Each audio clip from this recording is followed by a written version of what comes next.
የተረጋጋሁት ሰላም። የአቤል ነገር ምንም የሚያረጋጋ ነገር አይደለም።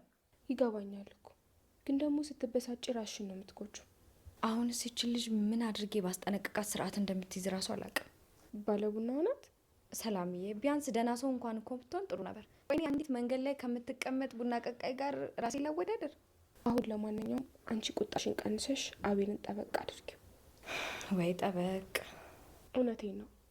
በተናደድሽና በተበሳጨሽ ቁጥር እሱም እየደበረው ነው የሚመጣው። እኔ እሱ መች ጠፋኝ። የብሌልን ነገር በደንብ እናስብበታለን።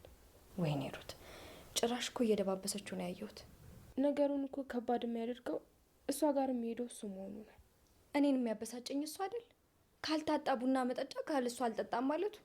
ስለዚህ በቃ አንቺ በተሻለሽ መጠን ማድረግ ያለብሽ እሱ እዛ እንዳይሄድ ምክንያቶች መፍጠር ነው። እሱም አይሆን ነገር ነው ሰላም ብዬ። ሲጀመር አቤል ፈልጎ ካልተናገረ በስተቀር እኔ የት ገባ የት ወጣ ማለት አልችልም። ባለቀ ሰዓት እንደዚህ አይነት ችግር አልገባሽም ሰላምዬ። ልጅቷ ግን በጣም ደሜን እያፈላችሁ ነው። አይዞሽ በቃ አንድ ነገርማ ማድረጋችን አይቀርም። ምን እናድርግ ሰላም? እስቲ ቢያንስ አንቺ እንኳን ይሁን ነገር አስቢ።